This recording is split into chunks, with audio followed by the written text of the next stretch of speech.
What side are you on, my people? What side are you on? We on the freedom side. What side are you on, my people? What side are you on? We on the freedom side. Harriet Tubman was a freedom fighter, and she taught us how to fight. Say what? So we gon' fight all day and night until we get it right. We are here today shocked but not surprised at the mistreatment of Tammy Jackson. Tammy Jacksons exist all over this county and this state. At the intersections of blackness, womanness, motherhood, poverty, mental illness, and addiction, of course this system would criminalize her. With a lack of care and rehabilitation, of course she would end up incarcerated. But incarceration is punishment enough. But the further dehumanization of women in prison must be called out and corrected with urgency.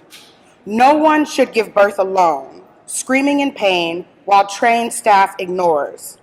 The Broward Sheriff's Office must take accountability for this severe disregard for life and immediately implement holistic changes that allow for dignity during incarceration. We support the demands of the Dignity Florida Coalition and the others here today that have been echoed. And for the non-Black women standing here, we demand your allyship, not just when it's convenient, not just when it feels good, not just when it helps your campaign. Be with us out loud when we're poor, when we're incarcerated, when we're angry, because your liberation rests within ours. And we hope that today and forever you act like it. Thank you. My name is Jamara Amani. I use she and her pronouns. I am here today as representing Southern Birth Justice Network, but more importantly as a licensed maternal health care provider. I am here because Black women are dying. I am here because Tammy Jackson deserves better care. I am here because Black women deserve to birth in dignity. Pregnancy, birth, and postpartum healing and breastfeeding should be given so much more respect because we are literally sacrificing our bodies to create another human being. It's amazing and powerful and scary and too often with life-threatening consequences.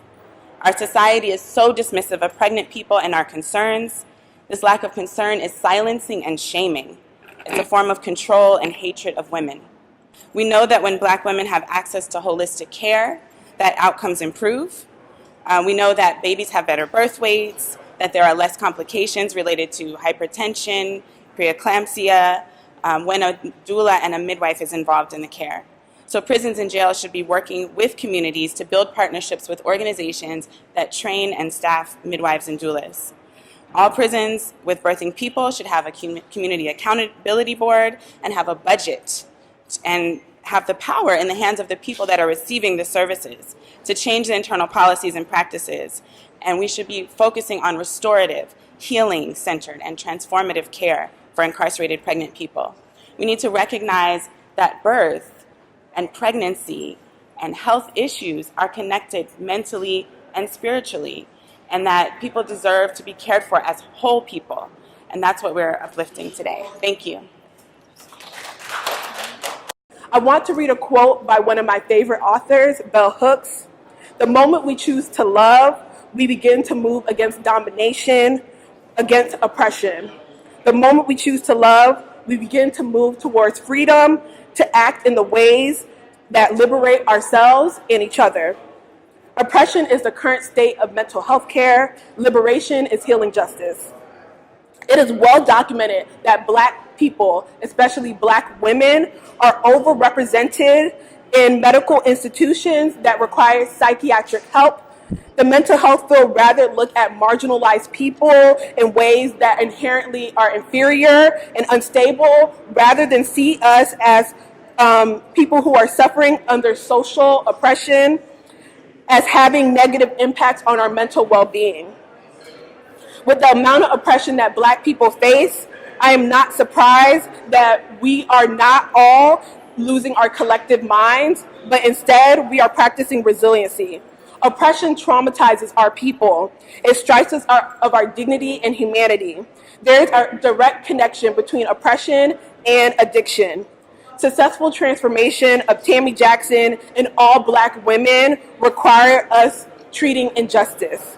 There could be no mental health recovery for Tammy and all Black women without healing and without justice. Healing justice begs the question of how do we remain well inside a system that does not want us to be well and already associate us with disease before we're even born.